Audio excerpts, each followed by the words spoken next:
आदाब नाजरीन, मैं हूं मुनाज़ा शाह। खबर दोपहर में आपका खैर मकदम है। कोरोना को मात देने के लिए हर मुमकिन कोशिशें हो रही है। टीकाकारी मुहिम में हिंदुस्तान ने America, England, Italy, Germany, France को पीछे छोड़ दिया है।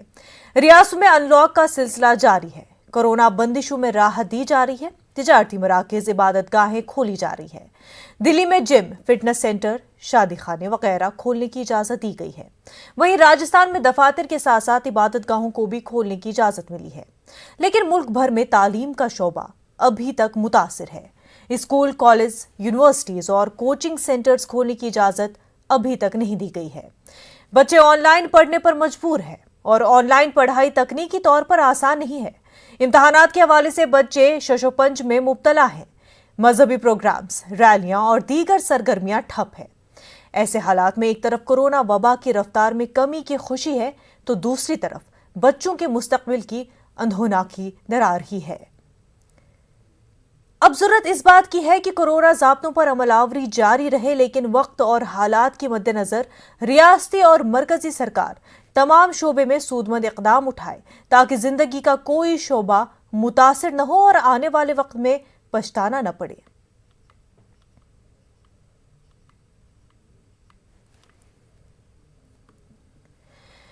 हमारे साथ अभिजीत, हमारे नुमाइंदे अजमेर से जुड़ चुके हैं। अगर हम राजस्थान की बात करें अभिजीत, तो कोरोना के हवाले से क्या कुछ अपडेट राजस्थान से?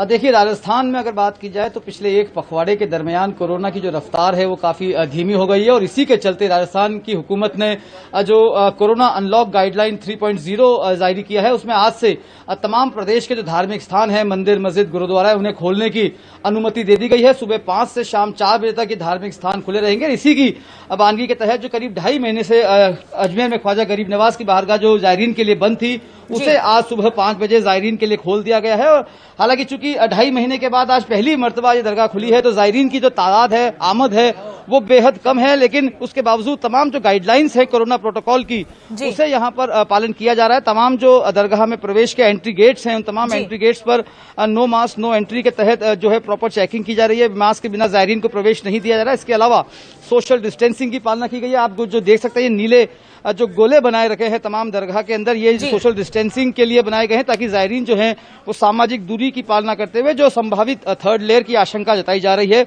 उससे बचा जा सके और कोरोना गाइडलाइंस की पालना करते हुए जायरीन जो है अपनी अकीदत को गरीब नवाज की बारगाह में पेश करते रहे और जो अपनी मुरादें हैं वो मुरादें गरीब नवाज की बारगाह में पेश करते रहे। तो करीब 2.5 महीने के अंतराल के बाद गरीब नवाज की बारगाह जो है वो आज से खोल दी गई है। तमाम धार्मिक स्थल जो है राजस्थान के वो खोल दिए गए हैं। जो राजस्थान में अगर कोरोना मीटर की बात करेंगे तो जो केसेस हैं वो केसेस जो हैं 2000 के नीचे है एक्टिव केसेस राजस्थान में। और अब तक जो हालात हैं वो पिछले एक पखवाड़े के दौरान काफी कंट्रोल में है और इसी के चलते जो रियायतों का दायरा है उसे काफी बढ़ा दिया गया है। हालांकि स्कूल, कॉलेजेस जो है वो अभी भी बंद हैं, जुलूस और जो रैलियां हैं उस पर भी पाबंदी लगाई हुई है, लेकिन रियायतों का दायरा बढ़ाया गया है और बढ़ी हुई रियायतों में धार्मिक स्थल जो है अकीदतमंदों के लिए, श्रद्धालुओं के लिए वो आज से खोल दिए गए हैं। बिल्कुल। हमारे साथ दिल्ली से हमारी नुमाइंदा रंजीता भी जुड़ चुकी है। रंजीता, अब दिल्ली में अनलॉक 5 की शुरुआत हो चुकी है। जिस तरह से गाइडलाइंस फॉलो करने को लोगों से कहा जा रहा है, क्या वैसा हो रहा है? क्योंकि जिस तरह से चालान सामने आ रहे हैं, ऐसा लग रहा है कि लोग जो है गाइडलाइंस को दिल्ली में फॉलो नहीं कर पा रहे हैं।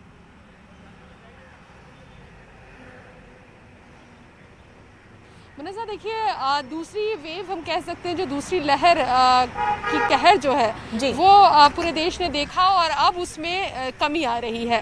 केसेस जो है वो लगातार कम हो रहे हैं और मरने वालों की जो संख्या है उसमें भी लगातार कमी आ रही है। और इसके साथ ही जो राज्य सरकारें हैं वो अनलॉक की प्रक्रिया शुरू कर चुके हैं। दिल्ली की अगर बात की जाए तो जो चौथा फेज है उसके अनलॉक की प्रक्रिया आज से शुरू हो जाएगी, जिसके तहत जिम और जो बैंक्वेट हॉल है, शादी समारोह के जो स्थल होते हैं, उनको आज से खोल दिया जाएगा, लेकिन पाबंदियों के साथ खोला जाएगा। जो संख्या निर्धारित की गई है उतने लोगों को शादी में शामिल करने की बात कही जाएगी और जो कोरोना प्रोटोकॉल है उसका पालन किया जाए, इसको लेकर जो है वो निगरानी प्रशासन की बनी रहेगी। जहाँ तक आपने बताया कि जिस तरह से चालान आ रहे हैं, जिस तरह से लोग जो है वो जानबूझकर जो कोरोना प्रोटोकॉल है, चाहे वो मास्क लगाना, सोशल डिस्टेंसिंग का पालन करना, जो अनलॉक की प्रक्रिया है उसके तहत जो पाबंदियां लगाई है उसका पालन नहीं कर रहे हैं, तो निश्चित तौर पर लोगों में कहीं ना कहीं एक आपको ढीलापन दिखेगा। एक जो लोगों में जो डर था, जो कहर था दूसरी लहर को लेकर, वो जैसे जैसे मामले कम हो रहे हैं वैसे वैसे लापरवाहियां जो है वो सामने आ रही है।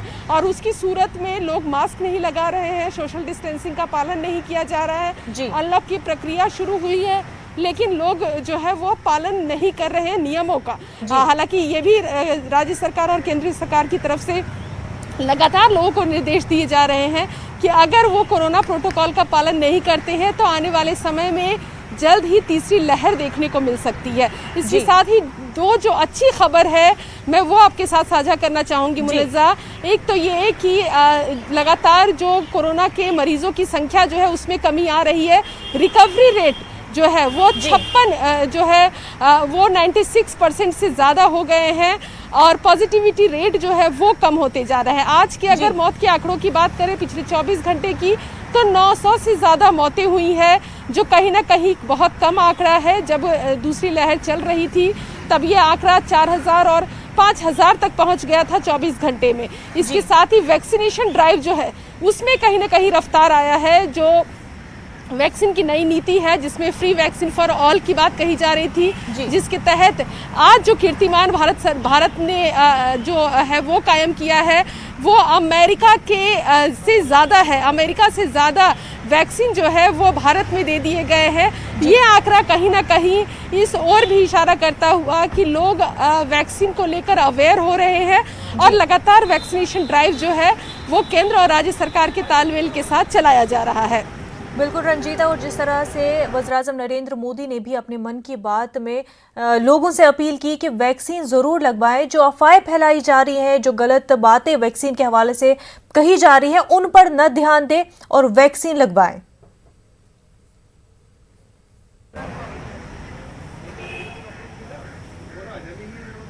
जी रंजीता, जिस तरह से अवेयरनेस की बात आई सामने कि लोगों को अवेयर करना, साथ ही साथ लोगों में जो है काफी शक शुबहात वैक्सीन के हवाले से सामने आते रहे हैं, रूमर्स काफी ज्यादा फैलाए जाते हैं, तो वज़ीर-ए-आज़म नरेंद्र मोदी ने जिस तरह से पहल की और मन की बात के जरिए लोगों को अवेयर किया और उनकी लोगों की जो गलत फहमियां हैं उनको दूर करने की कोशिश की वज़ीर-ए-आज़म ने कि तमाम तर लोग जो है वो वैक्सीनेट हो जाए और जो वैक्सीन की जो ये मुहिम चल रही है उसमें अपना योगदान करें और वैक्सीनेट हो जाए। जी रंजीता। देखिए, निश्चित तौर पर मुनज़्ज़ा केंद्र और राज्य सरकार लगातार ये कोशिश कर रही है कि वैक्सीन को लेकर लोगों में अवेयरनेस लाया जाए, क्योंकि जिस समय से वैक्सीन की प्रक्रिया शुरू की गई उस समय से अलग अलग तरह के जो कह सकते हैं अफवाह रही हो, गलतफहमियां रही हो, वो लोगों के बीच रही है। और उसको देखते हुए लगातार सरकारें ये भी कह रही है कि लोग अपनी अपनी तरह से वैक्सीन को लेकर, खासकर सोशल मीडिया का यूज़ कर वैक्सीन को लेकर अवेयर करें लोगों को, क्योंकि कोरोना से बचने के कोरोना के जो प्रोटोकॉल है वो तो है ही, लेकिन जो सबसे बड़ा जो रामबाण है वो वैक्सीन है। और लोग ज़्यादा से ज़्यादा तादाद में वैक्सीन लगवाएं और जल्द से जल्द एक बड़ी आबादी देश में जो है वो वैक्सीनेट हो सके।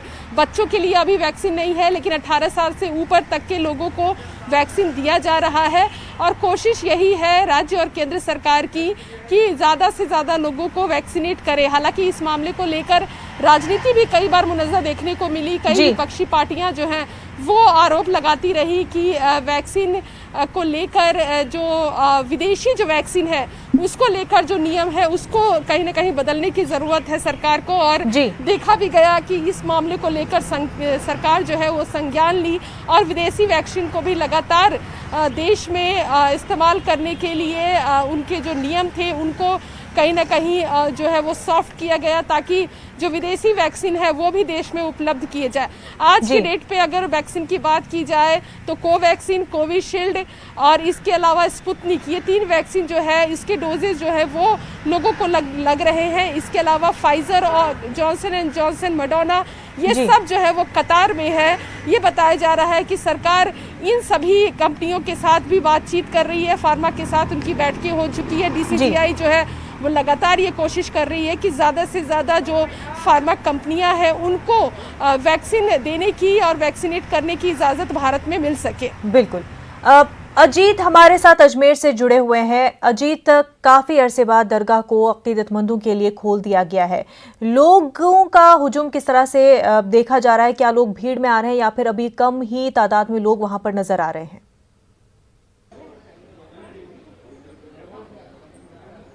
देखिए, करीब 2.5 महीने के लंबे अंतराल के बाद दरगाह खोली गई है, लिहाजा पहला दिन जो है वो ज़ायरीन की आमद जो है वो बहुत कम है। मैं एक बार आपको तस्वीरें दिखाऊंगा, आप देख सकते हैं तस्वीरें। ज़ायरीन जो हैं वो बहुत सीमित संख्या में, बहुत कम संख्या में यहाँ पे पहुंच रहे हैं, क्योंकि आज पहला ही दिन है। जो राजस्थान के बाहर के ज़ायरीन हैं उनको इस बात के समाचार भी नहीं लगे हैं कि गरीब नवाज की बारगाह जो है वो आज से ज़ायरीन के लिए खुल गई है। मैं आपको दिखाऊंगा, मेरे दाहिनी तरफ जो है वो सोल खंबा गेट है, जहां पर आप देख सकते हैं बहुत धीमी रफ्तार में ज़ायरीनों के आने का जाने का सिलसिला है। हालांकि इस दौरान जो है जो कोरोना गाइडलाइंस की पालना है, हेल्थ प्रोटोकॉल्स की पालना है, उसके लिए जो वहां पर सुरक्षा कर्मी तैनात हैं, चाहे वो पुलिस के हों या दरगाह कमेटी के हों, तमाम जो है ताकीद किए हुए हैं। ज़ायरीनों की जो रफ्तार है वो भी धीमी धीमी सही, लेकिन वो यहाँ पहुंच रहे हैं। और सबसे अच्छी बात है, देखिए ये सुकून के लम्हे हैं, सुकून के पल हैं जो गरीब नवाज की बारगाह में ज़ायरीन जो है ये बेहद खुशकिस्मत ज़ायरीन है जो इतने सुकून के लम्हों में गरीब नवाज की बारगाह में आकर अपनी जियारत कर रहे हैं, अपनी मन्नतें मुरादें जो है गरीब नवाज की बारगाह में रख रहे हैं। क्योंकि 12 महीने गरीब नवाज में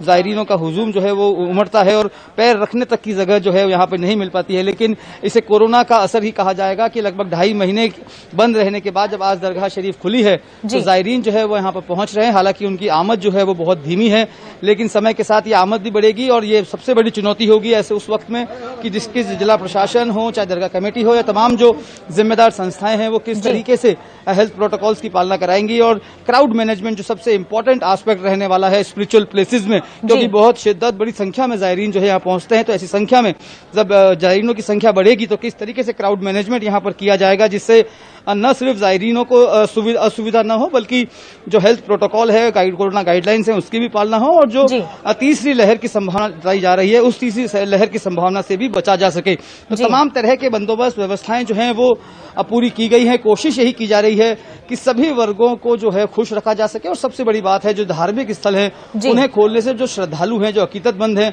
उनकी धार्मिक भावनाएं भी जो है वो पूरी हो सकें। और लंबे समय से जो इंतजार कर रहे थे अपने आस्था के केंद्र को मनाने के लिए, वो ज़ायरीन जो है यहाँ पर अपनी मुरादें लेकर पहुंच रहे हैं। तमाम गाइडलाइंस जो हैं उनकी पालना की जा रही है। और अब से कुछ देर बाद जो लोकल डिस्ट्रिक्ट एडमिनिस्ट्रेशन है और पुलिस के एसपी हैं वो यहाँ पर पहुंचेंगे। और जो आज पहला दिन था दरगाह की ओपनिंग का, उसका रिव्यू यहाँ पर किया जाएगा, किस तरीके से पूरी हेल्थ प्रोटोकॉल्स की पालना की गई है और आगे किस तरह से और रिलैक्सेशन दिया जा सकता है, या कोई और कमी है तो उसमें किस तरह का सुधार लाया जा सकता है। जी बिल्कुल अभिजीत। रंजीता हमारे साथ जुड़ी हुई है। रंजीता, ये बताया कि माना जा रहा है कि जल्द ही 12 साल से ऊपर के जो बच्चे हैं उनको भी वैक्सीन लगाई जाएगी।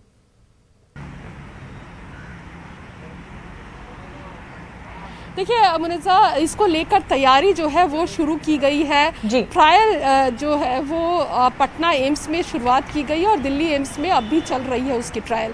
2 फेज का ट्रायल हो चुका है, तीसरे फेज का ट्रायल होना है। 700 से ज़्यादा बच्चों को इसमें शामिल किया गया है। और दिल्ली एम्स में जो ट्रायल चल रहा है उस दौरान जब डॉक्टरों से हमारी बात हुई, खासकर अगर एम्स के डायरेक्टर रणदीप गुलेरिया की बात की जाए, तो उन्होंने साफ तौर पर ये कहा कि तीसरी लहर को लेकर जो आशंका जताई गई है उसमें बच्चों को कहा जा रहा है सबसे ज़्यादा वो संक्रमित होंगे। हालांकि इसकी कोई वैज्ञानिक पुष्टि नहीं हुई है, लेकिन इसके पीछे के कारण ये बताए जा रहे हैं कि ज़्यादा से ज़्यादा तादाद में जो वैक्सीनेट होंगे वो आबादी कोरोना के तीसरी लहर से बच सकती है। क्योंकि बच्चों के लिए वैक्सीन अभी तक नहीं आया है देश में, तो ऐसे में उनको टारगेट जो है वो कोरोना कर सकती है। ऐसे में सरकार की तरफ से कोशिश चल रही है, ट्रायल चल रहा है और उम्मीद ये जताई जा रही है कि आने वाले 1 से 1.5 महीने में उन ट्रायल्स के रिपोर्ट जो है वो ICMR के पास पहुंचेंगे, स्वास्थ्य मंत्रालय के पास पहुंचेंगे और उसमें ये देखा जाएगा कि इफिकेसी क्या है। बच्चों में जब ये वैक्सीन कोवैक्सीन का ट्रायल चल रहा है, बच्चों में ये कितना एंटीबॉडी बना रहा है, क्या बच्चों के लिए डोजेज जो है वो कम किए जाए। क्योंकि जो ट्रायल किया जा रहा है उसमें जो डॉक्टर से हमारी बात हुई तो उनका ये कहना था कि जो डोज है जो वयस्कों को लगाया जा रहा है कोरोना का डोज, उसी डोज को बच्चों पे ट्रायल के लिए भी लगाया जा रहा है। क्वांटिटी उतनी ही रखी गई है। तो क्या उतनी क्वांटिटी सही है, या फिर क्योंकि रिपोर्ट में इन तमाम बातों का जिक्र किया जाएगा, चाहे वो एफिकेसी की बात की जाए, एंटीबॉडी जनरेट की बात की जाए, बच्चों में सेफ्टी की बात की जाए कि ये वैक्सीन बच्चों में देना कितना सुरक्षित रहेगा, ये तमाम चीजें उस रिपोर्ट में निकल कर आएगी और उसके बाद फैसला लिया जाएगा कि बच्चों को वैक्सीन दिया जाए या ना दिया जाए। ट्रायल की रिपोर्ट पर सब कुछ निर्भर करेगा। बिल्कुल रंजीता, वहीं आईसीएमआर की रिपोर्ट के मुताबिक, स्टडी के मुताबिक, जो थर्ड वेव है उसको आने में वक्त लग सकता है, 6 से 8 महीने लग सकते हैं। ऐसे में ये 6 से 8 महीने सरकार के लिए एक डेडलाइन की तरह है कि तमाम तर तैयारियां जो है इन 6 से 8 महीने में थर्ड वेव के मद्देनजर की जाए। तो क्या इस तरह के इक़दाम कर रही है मरकजी सरकार? देखिए, तीसरी लहर को लेकर अलग अलग डॉक्टरों ने, अलग अलग वैज्ञानिकों ने अलग अलग तर्क रखे हैं सामने। सबसे पहले अगर बात की जाए कि भारत में तीसरे वेव की बात किसने की, तो महाराष्ट्र में जो उनके जो डायरेक्टर हैं उनकी तरफ से ये कहा गया था कि सबसे पहले तीसरी वेव जो है, क्योंकि 2 वेवों का जो ट्रेंड देखा गया था महाराष्ट्र में सबसे पहले देखा गया, ऐसे में ये उम्मीद जताई जा रही है कि तीसरे वेव की भी जो संख्या बढ़ने की बात होगी वो महाराष्ट्र से शुरू होगी। वैसे ही जो एम्स के डायरेक्टर हैं रणदीप गुलेरिया, उन्होंने साफ तौर पर कुछ देर पहले प्रेस कॉन्फ्रेंस में ये कहा था कि 6 से 8 हफ्ते में तीसरी वेव आ सकती है, और ये आशंका इस वजह से क्योंकि लोग जो है वो लापरवाह हो रहे हैं, जो कोरोना के मरीजों की संख्या कम हो रही है, ऐसे में लोगों की सतर्कता भी कम हो रही है, और अगर लापरवाही रखी गई तो 6 से 8 हफ्ते में तीसरी वेव जो है वो भारत देखेगा और इस वेव को कोई रोक नहीं सकता है। तो ये एक हम कह सकते हैं कि एक चौंकाने वाली या फिर लोगों को अवेयर करने वाली खबर थी, लोगों को सचेत करने वाली खबर थी, जिसके बाद भी लोग चेते और मास्क लगाएं, सोशल डिस्टेंसिंग का पालन करें, ऐसी जगहों पर जाने से बचे जहां पर ज्यादा क्राउड है, भीड़ वाली जगह पे ना जाएं, जरूरत ना हो तो घर से बहुत ज्यादा बाहर ना निकले। ये तमाम जो है वो कोरोना के प्रोटोकॉल है और उसका पालन किया जाए। अगर ये पालन नहीं किया जाएगा तो जो एक्सपर्ट है उनका कहना है कि 6 से 8 हफ्ते में तीसरी वेव जो है वो कोरोना की देखी जाएगी। बिल्कुल। अभिजीत, आपसे जानना चाहेंगे, आप अजमेर में इस वक्त मौजूद है और वहां पर ज़ायरीन की आमद का सिलसिला भी जारी है। अगर आपके लिए मुमकिन हो तो ज़ायरीन से जानना चाहेंगे कि इतने अरसे बाद अजमेर दरगाह शरीफ जो है लोगों के लिए खुल चुकी है, उनको कैसा महसूस हो रहा है?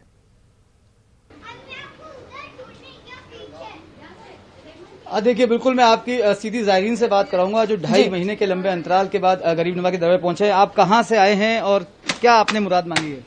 ये सब सुकून के लिए मांगी है, जो बीमारी है शफा हो जाए, सब बीमार जो भी है हर बीमारी दूर हो जाए, जो भी परेशानी आ रही है सबकी परेशानियां दूर हो जाए, इसीलिए आए सरकार गरीब नवाज की हाजिरी देने आए हैं। कहाँ से आए आप? हम गाँव से आए हैं।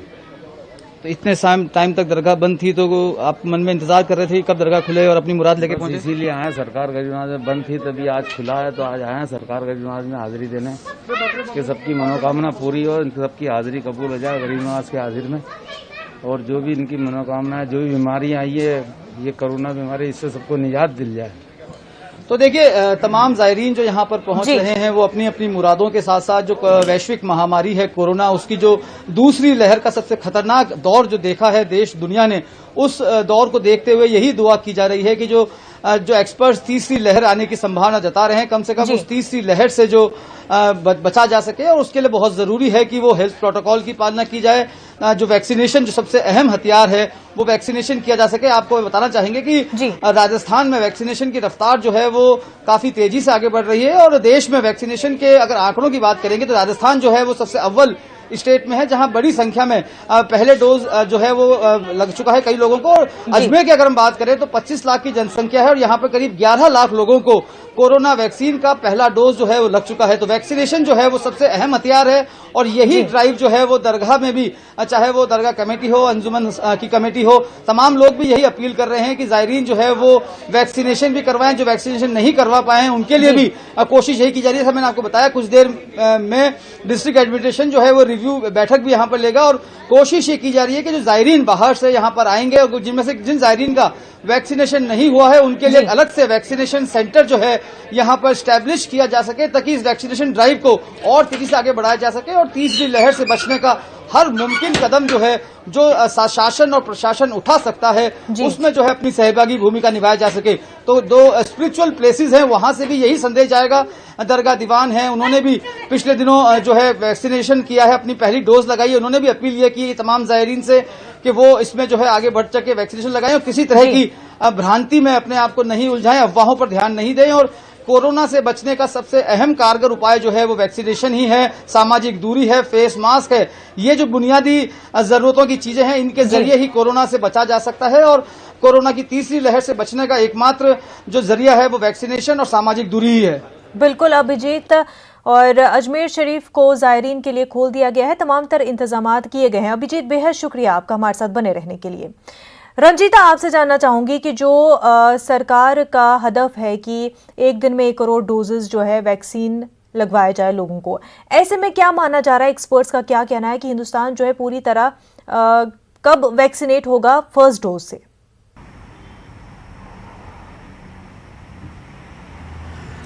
देखिए मुनज़्ज़ा, जो सरकार की टारगेट की बात की जाए तो हाँ, ये टारगेट जुलाई के महीने से शुरू करने की बात कही जा रही है, जिसमें कोशिश ये रहेगी कि हर दिन जो है वो डोजेस जो है वो 1 करोड़ तक जो है वो पहुँचे जा सके।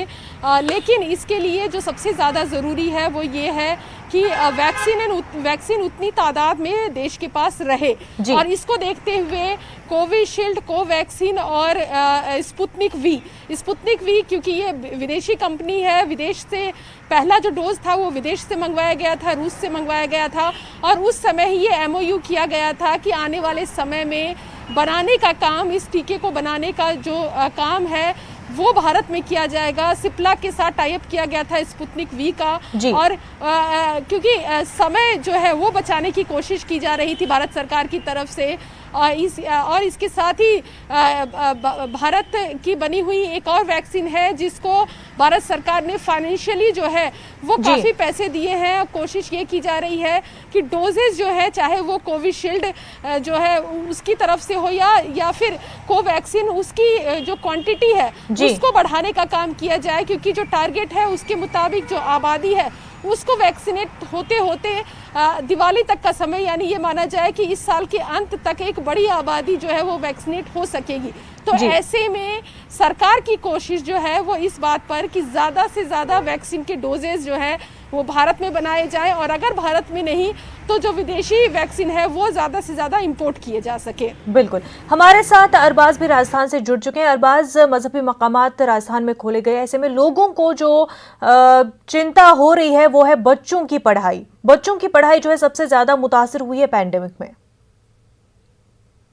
जी बिल्कुल, देखिए जो करीब करीब दूसरा साल होने को आ गया है और जो हालात हैं, स्कूल बिल्कुल भी रेगुलर शुरू नहीं हो पाए, और जो चाहे प्राइमरी के बच्चे हों, चाहे सेकेंडरी के हों, चाहे कॉलेज एजुकेशन के बच्चे हों, तमाम लोगों के साथ में परेशानी रही है कि उन लोगों को यहाँ पर जो एग्जामिनेशन और पढ़ाई और सारी चीज़ जो पूरी तरह से एक तरह से जो सिस्टम था बेसिक वो ख़त्म हो गया, और जो उनको जिस तरह से प्रमोट किया गया है और दूसरी चीज़ें की जा रही है, नए फार्मूले बनाए जा रहे हैं ताकि उनको आगे बढ़ाया जा सके, लेकिन जो रूटीन है अभी तक वो नहीं आ पाया है। हालांकि राजस्थान में आज से जो तमाम ऐसे मजहबी सेंटर है जहाँ पर बात की जाए, चाहे मंदिरों की, मस्जिदों की, चाहे जो दरगाह हैं वहाँ की, उन्हें खोल दिया गया है। ख़ासतौर पर अजमेर दरगाह का आपने नज़ारा देखा, अभिजीत ने आपको बताया किस तरह की एहतियात वो बरत रहे हैं। इससे पहले जो तमाम दरगाहों के सज्जादा नशीन थे, उन्होंने जयपुर में एक बहुत इंपॉर्टेंट मीटिंग की थी।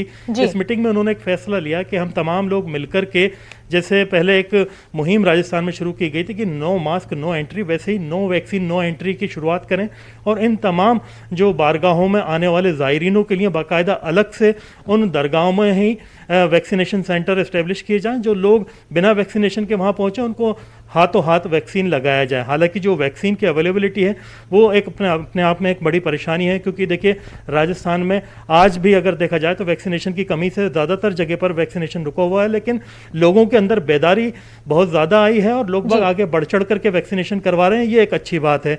जयपुर में जो इजाज़त दी गई है वो आप देखिए कि सुबह 5 बजे से लेकर शाम को 4 बजे तक इजाज़त दी गई। जयपुर का जो सबसे अगर कहा जाए कि मशहूर मंदिर है गोविंद देव जी का, वहाँ पर लंबे अरसे बाद श्रद्धालु पहुंचने लगे हैं, ज़ायरीन पहुंचने लगे हैं। इसके अलावा जो जयपुर की दरगाह हैं, चाहे बात करें हम मौलाना ज़ियाउद्दीन साहब की दरगाह की, चाहे दरगाह मीर जी के बाग की, और उन तमाम दरगाहों को करीब करीब 2 महीने बाद खोला गया है। और राजस्थान की तमाम ऐसी बड़ी सूफी बारगाहों का यही हाल है।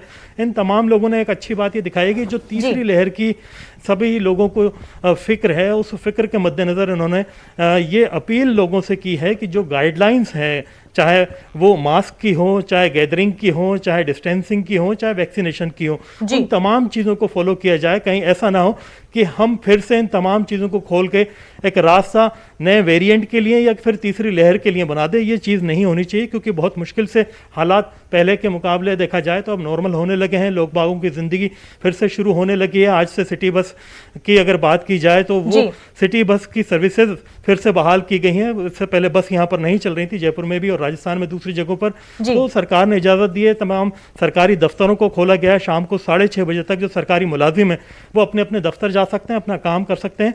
तो आप देखिए कि जो सेकेंड वेव के नुकसानात हमने देखे, किस तरह के हालात थे। अस्पतालों के अंदर ऑक्सीजन अवेलेबल नहीं था, बेड बड़ी मुश्किल से मुहैया हो रहे थे, वेंटिलेटर नहीं मिल रहे थे। इन तमाम चीज़ों के मद्देनज़र लोगों के अंदर एक सबक लेने के बाद में फिर से अपने हालात को वापस पटरी पर लाने के लिए बड़ी चुनौतियां भी फिलहाल यहाँ मौजूद हैं। उन तमाम चीज़ों का ध्यान रखना होगा जिनके लिए बिल्कुल जो तमाम लगातार का ध्यान सरकार रखना है, पड़ेगा। WHO अनलॉक का है। सिलसिला पूरे मुल्क में जारी है। वहीं जहां कोविड के पॉजिटिव केसेस में कमी देखने को मिल रही है, रिकवरी रेट ज्यादा है, डेथ रेट भी कम देखने को मिल रही है, लेकिन साथ ही साथ डेल्टा प्लस वेरिएंट का खतरा भी मंडला रहा है। ऐसे में वैक्सीन ही एक रास्ता है।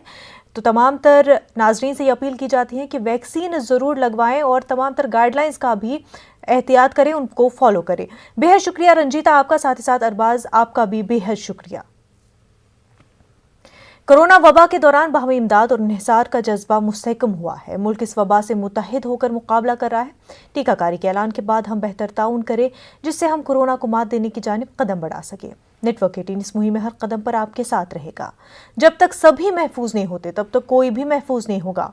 और इसी सोच की बुनियाद पर हमारी मुहिम संजीवनी का मकसद ये यकीनी बनाना है कि वैक्सीन पाना सभी हिंदुस्तानियों का हक है।